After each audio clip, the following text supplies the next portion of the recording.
Hello, welcome to True Hoop with me, Jarod, Hector, and Coach David Thorpe. How are you, sir? Warm. How are you? Oh, it's warm down there, huh? What's the weather like today in Florida? It's not good. I was in Indiana. It was colder. It was actually beautiful there. I think it got cold when I left, but yeah, my pool is 74. That tells you anything. We had 3 days of very mild weather, about 3 or 4. And as I always say, when that happens in March, everyone lost their godforsaken mind because, it's normally cold up here. And today, back to normal. It's like 40 probably right now. Well, I have potentially exciting news. I texted my wife when I was gone. I said, let's just move to New York City for like 3-4 months. We're looking at September to maybe the new year, 2025. I like it. It. We can't leave next year. I mean, both our moms are still here, so I'm not sure what will happen. And hopefully this will be. But while we're still young enough to enjoy the city, we want to really immerse ourselves in the city. So that means David and I get to watch basketball games live in person. So I get to be inside David's brain while he's watching a game. That's a new experience. I'm not making any promises. I'm not the most fun guy to watch games with. Ryan Pannone used to always ask me to watch a game with me.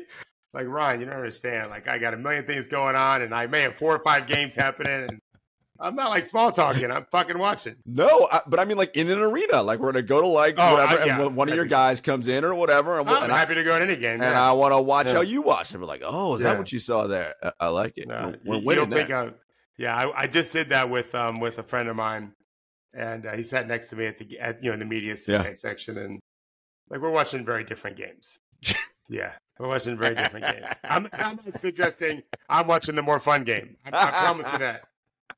I will say that I do like to watch how like I saw the Pacers where first of all I watched the Nets pregame. I wanted to focus on that. I told you guys that this morning. I like what Kevin Ollie's doing. They're trying to move the ball. They're moving. Like there's some liveliness to them, which I think's great. I don't know, it's not going anywhere. But I saw Nembhard made like his only turnover of the game, and Halliburton at some point right afterwards kind of popped him on the chest like, you're fine, don't worry about it. I like that. There's other things I don't love about what's going on with Tyrese, but that part I really like. So I do look for that kind of stuff too. It's not just all X and O strategy stuff. Well, that's the thing I picked up from you is paying attention more to the body language when guys go to the huddle. What's happening? Is he away from his teammates and like disengaged, or is he engaged with them? What's happening? And what's happening with the coaches? Are they encouraging? Are they, what's the vibe like? And it's always tough to guesstimate what's happening when you're, 250 feet away or whatever it is. But, you try to kind of get a vibe of what we think is happening, because this is more than just, as you said, X's and O's, right? It's the interplay between people and how they're responding, how they're not, et cetera. It's a lot. Yeah, I was talking to a college coach, a really good college coach over the weekend. His teams will be in the NCAA tournament, but they've not played well of late. And I said to him, "What's going on?" And he said, their best player just doesn't really care about winning as much as he cares about scoring. That they've won a bunch of games and he's a terrific player, but it's a problem. And so in the NBA, you'll see some of that too, where if you're not really invested in winning, it shows up. It shows how your teammates interact with you and how connected you are. It doesn't mean you won't win a close game. Of course you can, but you're not going to win as many as you could otherwise, And I think those are the things, David, when a typical fan is watching the game, they may not see, right? Because what everyone sees is scoring, right? Because that's just the ball goes in the basket. Oh my God, that guy hit 7 threes in a row, whatever the situation may be. That's just a very easy thing for our brains to comprehend and see what is going on. But why is that happening? Oh, they're doing half-hearted switches. They're not really hustling out in rotation. Like those things that are not as easy to see. And you're like, oh, this is what's going on. Why is that happening?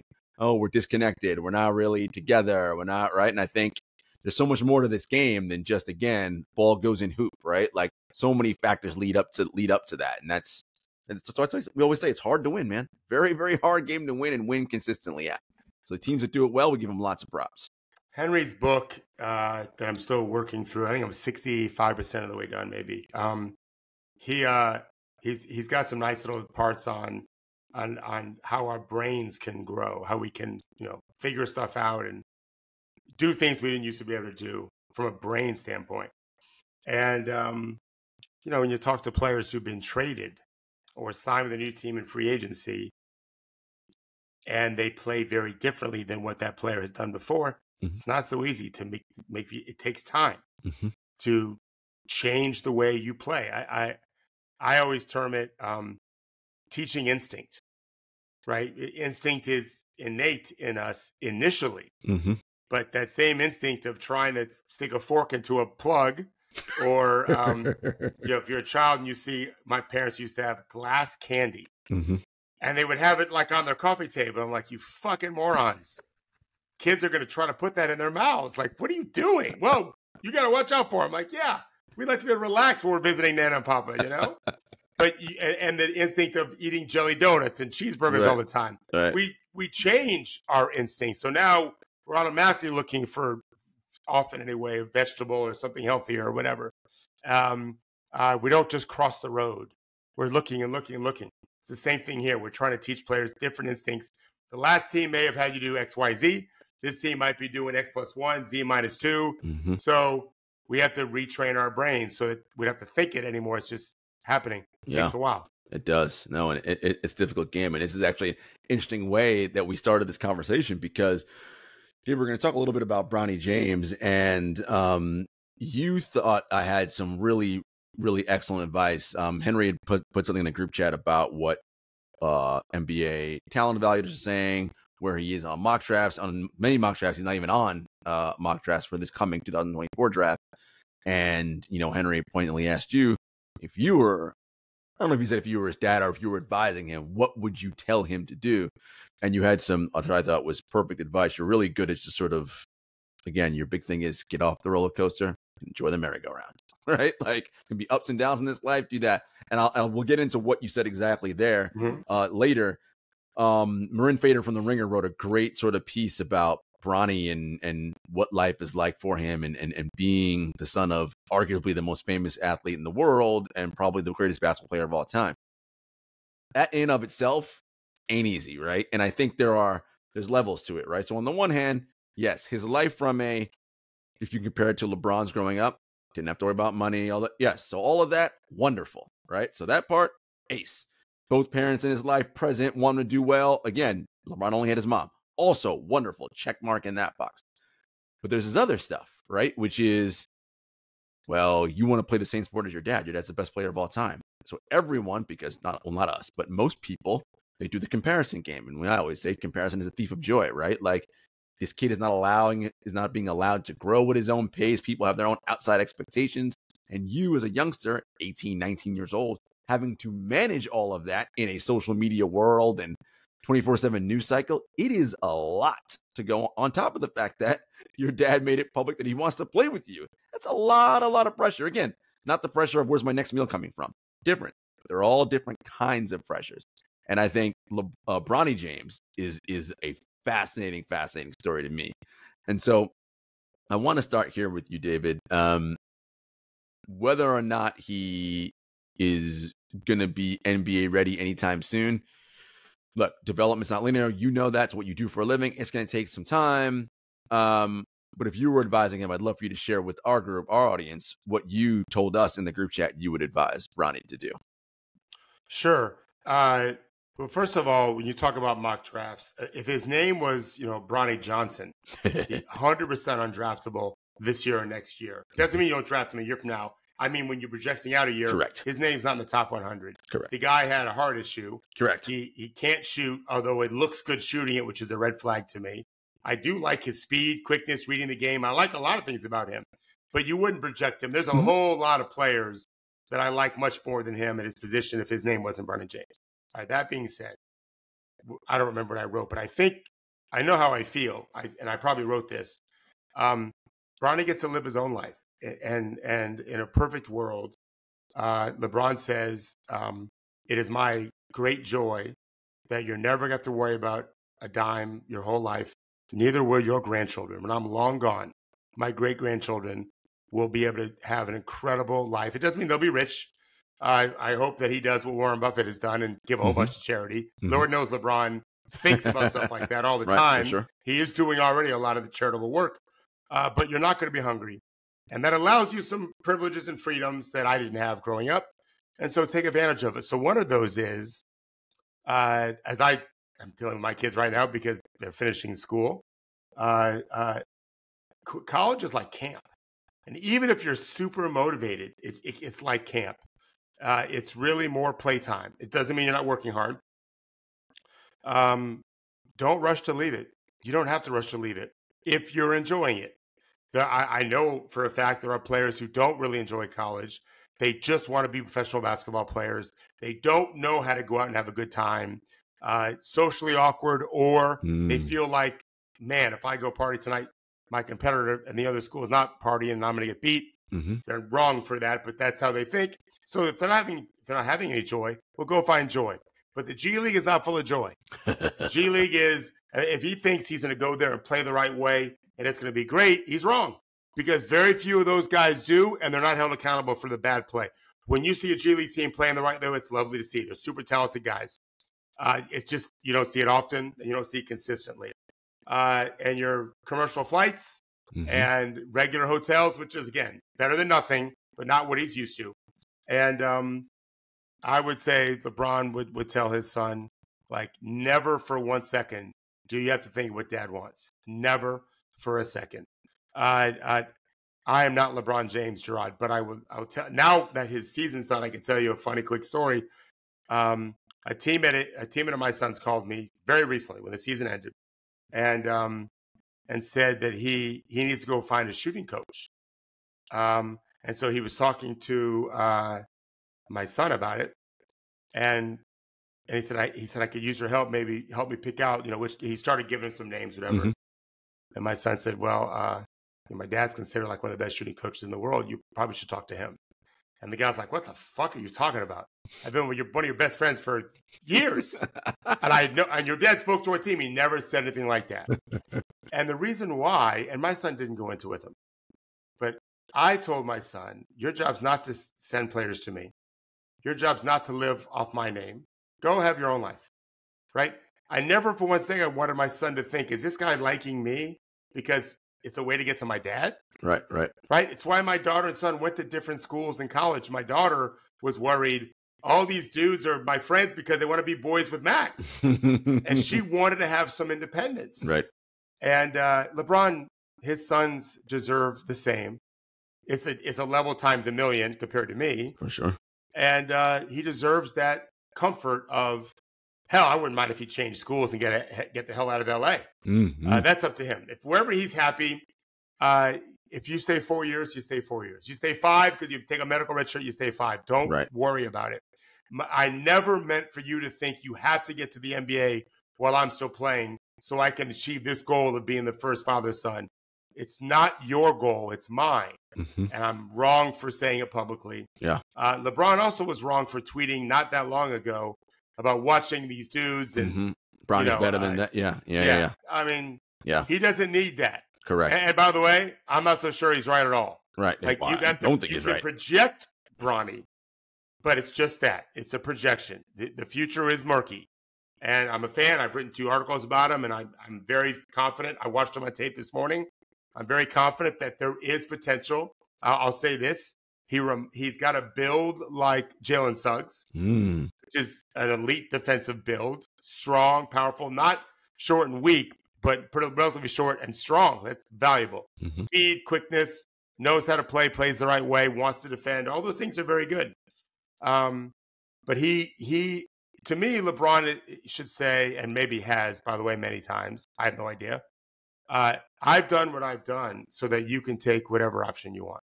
That's my greatest gift. Is the same thing. I guarantee you, any dad will say the same thing, or most dads, that we do what we do so that you can do whatever the hell you want to do and not feel the pressure. I don't need your money. If you don't want to work for 6 months, you grind the rest of your life anyway. Go enjoy. In fact, I told my daughter, go work at a camp this summer. The hell, they're paying $18 an hour. It's not the worst thing in the world. Right. Go enjoy camp a little while longer while you're trying to figure out next steps. And I would love for her to live at home and hang out with my daughter for a few more months before they leave forever. It's already been 4 years. He can do stuff like that. LeBron can. And I have no idea if Bronny feels pressure. The article does suggest that he does. It did suggest that. I didn't know that I don't do social media that way. I didn't know he's not really on Instagram. I mean, given his age and it's smart for him not to be. I mean, David, he goes to the bathroom and it's going to be freaking, 95 million people talking about it. I mean, I know you don't follow this. He had a situation where he had a date for his prom. And that's in high school. Yeah. High school? And this was like, fodder. Why is he with that girl? And it's like, no. Like, it's just like, so can you imagine when he does basketball things? No. Like, it's just, And it sucks because he's 19. 19-year-old kids just want to be on the internet and he can't even do that, right? And this is the other side of being the son of the most famous athlete, right? These are the things that you have to deal with that come with all of it. We wish the world was different, but unfortunately it isn't. And look, I'm with you. I think, if Bron could do it over, he probably would not make that statement about one. I mean, I understand why he did it, but it put unnecessary, undue pressure on him when it's really not needed, right? I mean, who knows? To your point, maybe he just decides, what if he decided, I just want to be a college player? And then he says, I want to get into coaching or player development. Right. Or be an accountant or an engineer. Whatever. Yeah. Yeah. I would guess, and this is just a guess, but I would guess if that were the case, his dad would say, great. Like, I really think, and I know this from experience because my son wants to pursue a career in basketball. Our electrons and neurons are firing. Like, we can really help our children a lot here. But the instinct is to do that. But the best play is to say, hey, I'm here when you need me. But go pursue whatever makes you happy and feel fulfilled, knowing that you can pivot a bunch of times. Mm-hmm. And I'm just here as a reference. I have no way of knowing. LeBron seemed like a great dad when Bronny was playing for sure. in AAU. He really seemed to cheer a lot and be a big fan. I love that. There's some dads who don't do that. Yeah, they're like their worst critic of their son. I don't love that. So that part seems fine. Mm-hmm. But we all need to slow down here because the worst thing that would happen, and I mean this, sinister things happen when you chase your dad's dream and you start failing. And that is a weight. When my kids feel like they disappointed us, it is the worst feeling they have. We did that by design. We didn't beat our children. But disappointing mom and dad, you fucked up, man. You fucked up. Don't disappoint us. The key was to make sure they understand that disappointment wasn't going to be based on success or failure. It was on effort, thought process, kindness, those kinds of things. If any young man whose father plays at a high level and they don't play as well and they think it's really disappointing to their dad or their mom for that matter, it's devastating. Can be devastating. Mm-hmm. That's what therapists thrive on. For sure. And so we don't want to ever have Bron. We already had one terrible thing with him. He didn't ask to be famous. Mm-hmm. He didn't ask for any of this. I hope that he can just pursue his career. And if he ends up playing 4 years of college, but by the way, if he's in college in his fourth year and he just continues to make progress, he's going to be a hell of a college player. Mm-hmm. We'll see him in Final Fours and win big games. And that's not a bad thing to do. That's pretty That'd be great. Yeah. One of the final things I'll say about this is that, LeBron famously, and he talked about this, right? In the article, it mentioned a quote that pulls from LeBron. When I was younger, I didn't have a dad. So my whole thing was when I have a kid, not only is he going to be a junior, I want to do everything that this man didn't do. They're going to experience things I didn't experience. And it's one of those challenges you have, right? Because everybody comes into every situation with some level of baggage from their life, right? That's just how the world works. And LeBron not having his father present, right, in many ways overactivated the father gene in him to his son, right? We're often very good at giving the thing we were denied, right, as a youngster. That's just kind of how our human brains and psychologies work. Sometimes it can go overboard, though, right? And it's too much. And the idea of, I'm with you, give him all the things you didn't have with that. But to your point, David, let him choose his own path, right?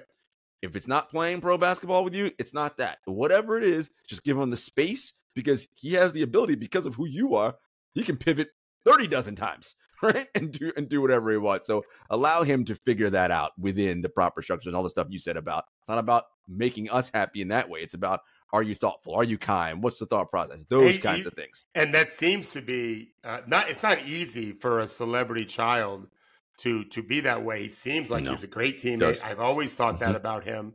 Again, he plays the right way, moves off the ball well, cuts and all that kind of stuff. And I am definitely not. I know you don't think this I'm not acting like I'm a great dad and LeBron's bad. Being a dad's hard, and I've made so many mistakes. I don't get a chance to do them over, and I had two at the same time, so I could learn from kid one to kid two. I had to fuck up, with one or two right away at the same time. Pivot. Yeah. And so, and Bronny's got a younger brother who's bigger and a younger sister. But I think to wrap it up, I think Bronny. A lot of people are hating on Bronny that I'm reading. I don't hate on him. I think he's got a real chance. I do have a red flag when you have a beautiful looking shot and you don't shoot it great. But everything to me is an asterisk right now, considering his heart stopped. Yeah, he didn't even do training camp. I don't have any idea. Right, I don't know what he's limited to. I'm just, like I said, he wouldn't be drafted normally with that kind of situation. I would love to see a couple of years go where he just is super healthy and getting better and better, whatever league that is. And I want to see the young man smile. And, watching these NCAA tournament games, and I have a player, I have four guys. I have four players I'm helping in college. All four made the tournament. Oh, nice. Three of them are high major players anyway. One of them isn't and starts for his team, and they won their league. Nice. And they have to play. They're going to get beat probably in round one, probably badly. But he's going to the NCAA tournament. He's a freshman. He's got 3 years more of this.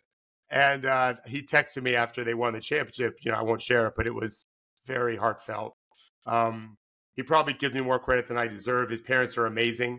But I'll be watching 4 games to see my guys do their thing. And they're probably all going to lose at some point. Although I think one or two has a chance to win a championship, but it's unlikely. The field's always the favorite. It's a beautiful thing. And imagine how great it'd be for Bronny to be in the NCAA tournament. His dad never did that. I mean, not only did his dad never do that, you think about how many people play basketball, just use this country as a limb, right? Yeah. Millions. And most will never experience NCAA tournament, right? Yeah. That's just not, the numbers say that, right? There's only so many slots available, like much less making the NBA and all that, right? It's just, so that would be huge if he's even able to do that. That would be, I mean, Michael Jordan's kids never got to that level. They played college, but never advanced in the tournament, all that kind of thing. One went to UCF. I don't think they ever made it. And the other one went to Illinois. I don't think they made it when he was there. I'm not sure. But either way, it's small chances. It's hard. It's really, really hard to do it in this league. All right, back to On the Floor, David. We are winding down the regular season. The season's so long, 82 regular season games, and then we have the playoffs. I look at it at quarters, right? All right, 20-game chunk here, 20-game chunk here. We're halfway through. So we're in quarter 4 right now, and we got most teams about 15 games left. So we're just about at the end here. And, so many things happen to teams throughout these different quarters. Guys get injured. Players develop. Maybe a team didn't see it, and that's a boost to them. They make a trade that changes the direction of the franchise. A player who was playing poorly is now playing well, or a player who was playing well, as you mentioned, Indiana, and Tyrese Halliburton is now playing poorly. And how so a billion things, of course, injuries, affect how a team does. So it's really hard to figure out who can sustain, Boston aside, because they've been phenomenal all year long, right? How do you do this? It's just very, very difficult. And so I was looking recently, Clippers were looking great for a while, and we were really high on them. Yeah. And lately they have not been looking great. 1-4 in their last 5. They're 11th in offense, which is fine, but 27th on defense and 25th in net rating. And Ty Lue and Kawhi's talking about it after the game, it's between the ears. We got to fix that. It's a mentality thing. And I wonder how much of it too is they're a veteran team. So they're also like, God, this season is so long. We want to just get to the end already so we can start getting ready for the playoffs. Like, it's almost like they need that. You have about a week off, I want to say, because if you're not in the play-in between the regular season ends and when the playoff begins, they need this, we need that week so we can recharge, get ourselves ready for playoff basketball. What are you seeing with the Clippers? Because everybody's back and playing. Yeah, I'm not really watching them as much as I just noticed what you noticed. Their defense isn't bad. And what you said is what I was thinking, is they're just probably not super excited to compete at a high level. And you have to be. It's a big challenge. It's on Ty Lue. And we've been very high on Ty Lue, but he's got, this is an issue for him. He's got to get them competing at a better level, caring about defense. I watched their game against New Orleans, and honestly, Zion did whatever the hell he wanted to do. We'll get to him in a minute. Yeah, they did not stand up well to that challenge, and it's it's not just Ty Lue, it's every individual player has to muster up the energy to fight. It is a fight. It really is. It's a fight for space. It's a fight for speed. It's a fight to get to what you're best at and keep the other team from doing what they're best at.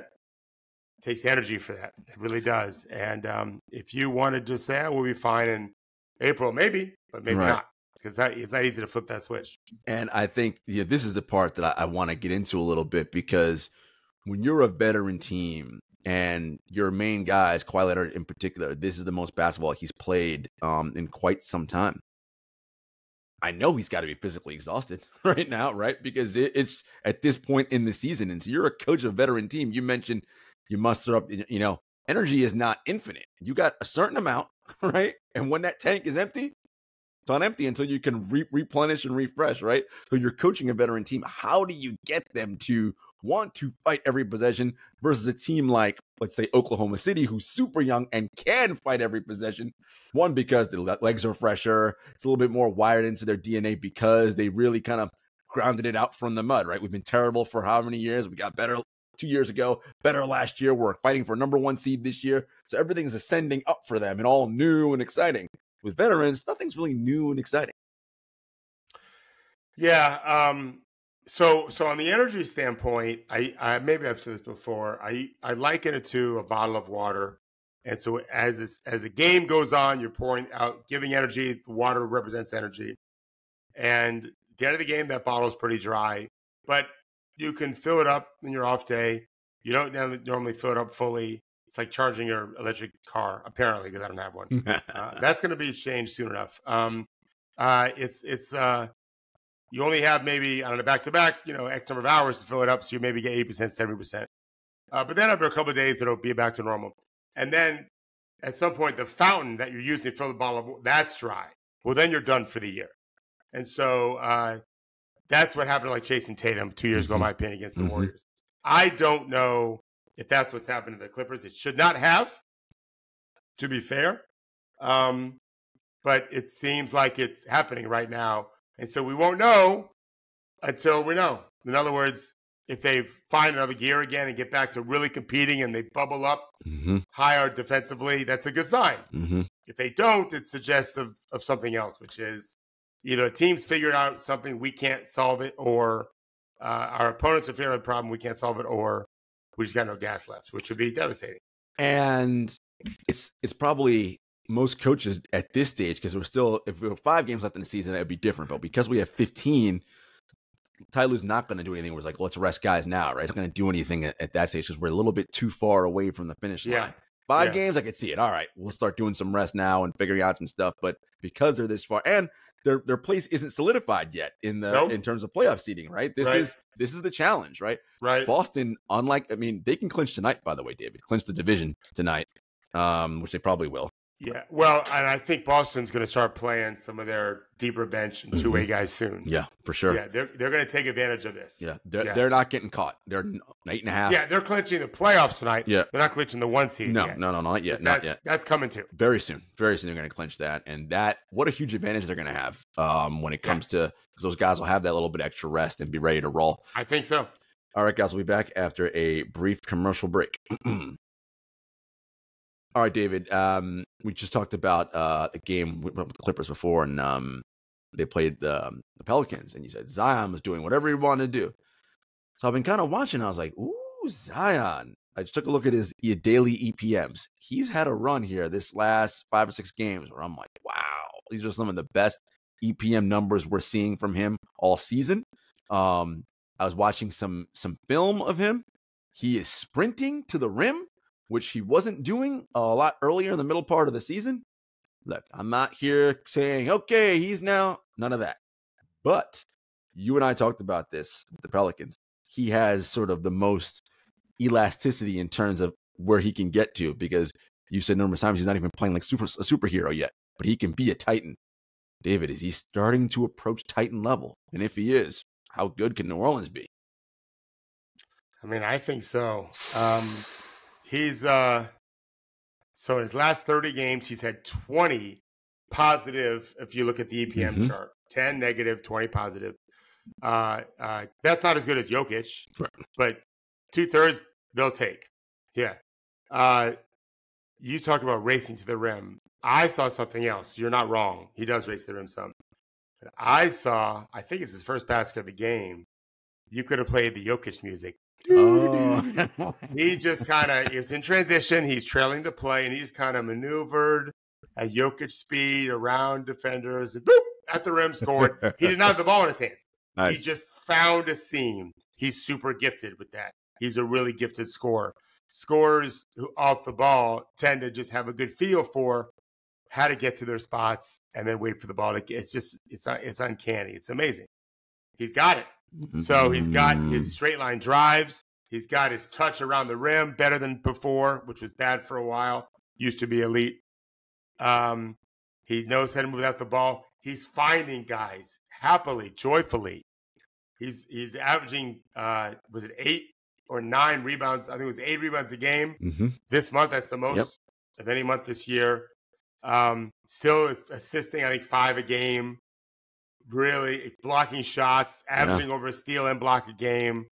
Like, this guy's coming.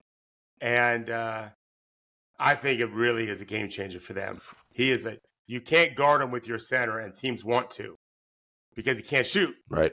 And so they want to just have their center around the rim. I think that's a problem because he builds up speed going at the rim against that guy backing up, and they're screwed against it. He's just too powerful that way and too fast. Yeah. Too crafty. So, man, I think it's a mistake to count them out in anything. They could beat any team in the first round. I think you're right. They, David, they shot up to 5th in defensive rating, and they're 11th in offense, just right outside the top 10. And right now, if the playoffs were only a game behind the Clippers, playoffs were to start today, it's Clippers Pelicans in round 1. And the way they're playing right now. That's 4-5? Yes. Wow. So even though the Pelicans are the road team in that, the way they're playing, both teams are playing right now. Won't matter. I feel like you got to give the Pelicans the edge in that series today. And that could flip-flop. They could take over the 4 seed. We got a month to go. We have a month to go. So this is exciting stuff. And I wonder if, players always say, we don't, pay attention to what's in front of us. We don't hear what's being said, blah, blah, blah, which I know is all lies. Someone tells you what people are saying. And Zion's kind of like hearing stuff like, man, I was once the guy who was going to be the face of the league. And no one's talking about me anymore because of a lot of my own doing. I've been injured, not playing. Yeah. But him being like, I got something to say about this. Yeah. I have no idea what his motivation is. He's very, very, very, very, very naturally gifted. So if he was 6 foot, it's not true if he was 6'3", 160 pounds, he could do this, because what's happened is at a young age, he was big and athletic, and he just knew if I get to spots, I'll be able to finish. If you're little, that may not be the case. But he's been this way a long time, and he knows what is it saying? You know where your bread is buttered. He knows, man. He knows. Like a big guy. Yeah. No, and he's I really love watching him play, and he's not getting many highlight reel dunks because he's more than that. Yeah. He's got some, but he's more than that now. And BI looks for him too. Yes. And Ingram looks for him, and that's a nice combination. That's a devastating really 1-2 punch. Yeah. Najee Marshall's good. Defensively, that team is pretty good. They're not pretty good. They're elite. They're 5th. Very good, yeah. This is good. This team's a problem. I keep an eye on them. And I think, we had said it months back. And I think now the national media is also starting to be like, hey, Pelicans. So shout out to True Hoop for that's our job. Listen, we're not perfect. I thought Milwaukee, I'm not sure I believe in Milwaukee. I thought OKC should trade Shai Gilgeous 2 years ago. I'm wrong plenty of times. It's hard. It's hard to see the future. It is. Especially when you're not there in person every day. But we've liked New Orleans for a while now. Yeah. And I'm really happy for them. No, they're playing well. Henry had said he kept wondering, Oklahoma City, he's got this bug. This has been a team he's like, why couldn't they get to the conference finals? And it's because of the way he's looking at it is all the ways in which teams make runs in the finals is because they have young guys who perform better above expectations, guys who have been rested like Christian Brown in the finals last year, running rings around people who were dead tired. I mean, this whole profile of this team, David, like We know what Shea is. Chet's been excellent. Jalen Williams has really been good this year. Lou Dort's shooting the three very well this year. I think he's at 40% maybe. He was last time I looked. Yeah, they have a giddy problem, of course, but even you said this morning on our call, but he's finding ways to be not a hole out there. So offensively, he's taking guys to the rim and doing little hook shots against them because he's big. He's 6'8" or so, 6'7" maybe. Yeah, I hear you. I feel like they've got the culture thing worked out really good. They're all rowing in the same direction, the same pace, at the same time. Yeah, they're synchronized. But now they got to make shots in the playoffs. You know, Shea's got to do it. Dort's been there before, but we're as a species, we're reluctant to believe someone's going to do something they've never done it before. Yeah, but if any team can, it's them, because I just really feel like they've aced the off-court tests. Yeah, they have. And again, that body of work they've done this regular season has to count for something. Yeah. Another team you looked at, David, that's been, we thought, oh, man, Lonzo's done. They're going to start trading people. It's over. Yeah. The Bulls are solidly in the play-in. Now, they have a below 500 record, but whatever. It's the conference they're in. They are going to be solidly in the play-in. This is a team. So your friend Billy Donovan doing a hell of a job coaching out there. And I think they got some. Kobe White's good, I think. Good. DeRozan, this guy's still a professional NBA player who's still very good at what he does. Vooch is still Vooch. Like they're good. I wonder if DeRozan could do it all over again, does he take the money over playing on a more relevant team? He's never going to spend this money. His grandkids won't even spend this money. Yeah. I'm not being critical of him at all. Everyone gets to do what they want to do. But he's really become one of my favorite players, DeRozan has. I watched the Bulls recently, and they're fighting. They're trying. Like it's surprising. But you didn't make any big trades. Nope. What are you playing for? Right. But they want to win basketball games, and I give them credit for kind of sticking together with it when it looked like they were going to go south, like Toronto has done. It's not what's happening. Not what's happening with Chicago. Toronto has definitely gone south. Yeah. Well, rebuild time, right? That's what's happening there. Supposedly, allegedly. It's a Sunday night. There was a great game. Denver and Dallas.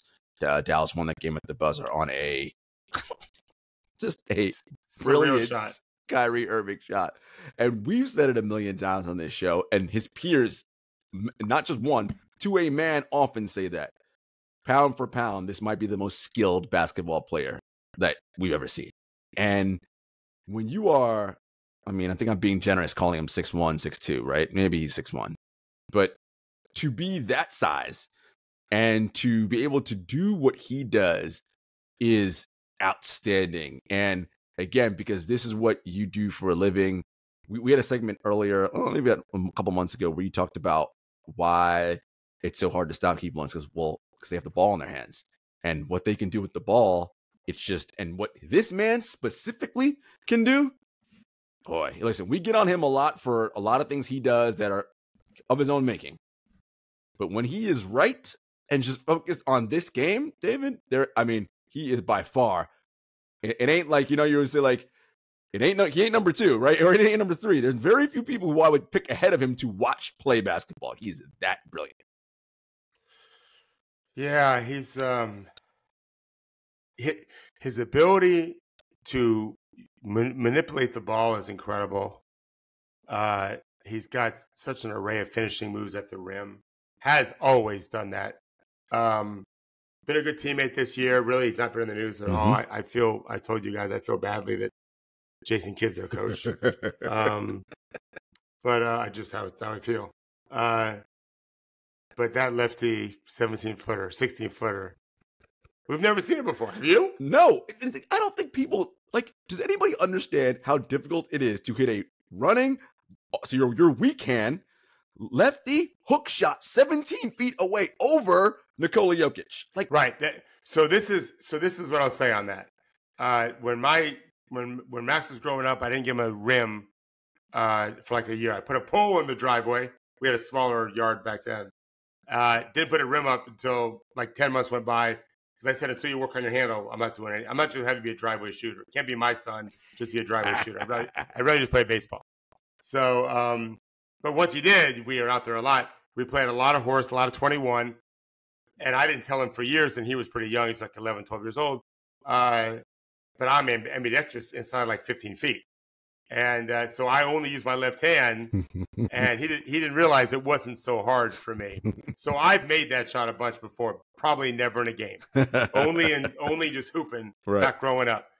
To win a game against Jokic in an important game for Dallas. For both of them, yeah. And he elected to do it. He didn't have to do it. He could have used his right hand in that situation. He said after the game, I didn't realize I was that far away. I guarantee you he's made that shot before. Yeah, playing one-on-one in gyms. Yeah, he's just you're supposed to go have fun when you're hooping, and he's had a lot of fun. But wow, just the right-hand shot would have been great. Left hand, it's an all-timer. We saw an all-timer. It's a lefty hook, and you're moving. That's the thing we don't understand. Was it a hook or more of a floater? It looked like a half hook, half floater. Either way, David, how difficult is it to, first, with your dominant hand, shoot on the move, much less your weaker hand going the opposite way on the move? This is crazy talk with a bad guy trying to stop you. I need to look it up again, just because I don't think it was. I think it was more of a floater runner than a hook. It doesn't matter. It's hard in that environment to trust it. He said after the game, I didn't realize I was so far away. I thought that was cute. He thought it was probably thought it was an 8-footer in the lane, which he does, I'm sure, almost every day of his life. Right. Part of a routine you do, 8-foot floaters. Yep. Yeah, that was, they have two amazing players. They have no excuses for where they are. Yeah, and I think, you mentioned that Jason Kidd will ultimately be their Achilles heel. I think so. I think, and we're seeing it now, they're doing this in spite of Jason Kidd, right? As David would tell you, right? Because he doesn't think Kidd's doing anything imaginative, not doing anything great on defense. But I'm telling you, the playoff series, these two heat up. Good luck, man, because that's just a tough Luka can make every single pass available. I'm almost like, he's amazing. I'm just like, when a double comes, David, I'm like, why? Just don't. He already knows where it's going. Don't. But I'm like, you can't single either because he's just bigger and better than you. I just don't know what your answer is. I hope he misses. I guess, right? Mix up your coverage and hope he starts missing shots. Yeah. The other thing is they've got to defend. Right, which they don't do. So they're not typically and not often enough, frequently enough. But they're marvelous to watch, those two guys. They are worth the price of whatever you're paying to watch these games. They're amazing. And they're both playoff proven, right? I mean, yeah. So it ain't going to be like they're going to be scared of any playoff environment. Right. You're saying they're not James Harden. That's what people are saying about James Harden. Right? What? James Harden catching strays. No, I'm just saying. People are saying that about him. We'll see. Yeah. I'm not convinced he can't be great in this postseason. Yeah, look, if there's a history there. If if Leonard and PG are doing their thing and playing well, and Harden can be this role, which he's facilitator, and then running that second unit, doing pick and roll with Zubac, I feel he can do that. Look, he did that with Philadelphia last year. Yep. He's not the reason the Sixers lost the playoffs last year. Sorry. He was pretty good in that series. Right. Speaking of the Sixers, they still no clear timetable on Embiid coming back. This is interesting for them. I wonder, again, what is this going to look like for them? Are they at the stage now where they're 8th seed right now, right? Oh God, let me pull it up right now. Philly, they're 8. Wow. Yeah. Now, to be fair, the gap between 6th nothing and 8th is half a game. So they could bounce back up into that realm no matter what. They have they're on a road trip coming up now, so we'll see what they do with some tough opponents. Looking forward. The Knicks, by the way, Brunson back, OG back. I like it, David. It's going to be happy times here in New York. I think they should. Where are they right now? The Knicks are fourth. 4? Yeah, 4. They would play Orlando if it were not an easy series. Oh, we might see old school 88. What is the difference between 4 and 6? Difference is at 6. 2.5. So also not insurmountable. No, not yet. We're getting close, but not there yet. Yeah. You mentioned Indiana as we wrap here. Yeah, they play Cleveland tonight. Which is an important game for both of them because Cleveland still has a chance to get that 2 seed. They're only a game and a half behind Milwaukee. How are we feeling about the Tyrese Halliburton thing? You had an article about a month ago. Here's how we fix what ails him. He had a couple blurps of decent play, but still not looking great. And we said, if he's not all NBA Tyrese, this is just not going to happen for this team. Yeah, I don't see it right now. See, that's why one of the reasons I went is to see it in person. Yeah. He's not snapping by people. I think it was 1 for 9 from 3. He's been shooting terribly all month. I have a quick question for you. For you, not to cut you off. There's some chatter going around that, and I don't think it's true, but I'd love your opinion on this. That little side step back, step 3, the league has figured him out. That's why it's not falling anymore. And I'm like, I don't think anyone's figured him out as much as he's just not moving the same. I think it's a hamstring issue. Those guys, the shots are wide open a bunch. And it's in his head now, too, which happens sometimes. They're playing much better defense. I think last 5 games, number 7 in the league, and they played some good teams in that stretch. Okay. Brooklyn wasn't one of them, but road wins in Orlando and OKC. So pretty impressive stuff. But, without Tyrese, I think they'll be really good next year. I like what I'm seeing from them, but they need their superstar guard back. Yeah, let's hope that the coaching staff, maybe more specifically his teammates, they can figure out a way to, encourage him the right way and get him, back on track and say, hey, bud, you're our guy. We need you to lead this party. And we'll follow. That's the hope. All right, guys. We have a special episode coming out tomorrow with noted sports author Jack McCallum. He wrote a book about the Dream Team. He's wrote like 10 billion books. His latest one is about Hoosier basketball, about Indiana basketball, state of Indiana. It goes into the Christian Attic School, which, as you know, Oscar Robertson played for. So it's Henry had a great conversation with him. That'll be out tomorrow. So you guys stay tuned for that. And then David and I will be back on Thursday. Take care.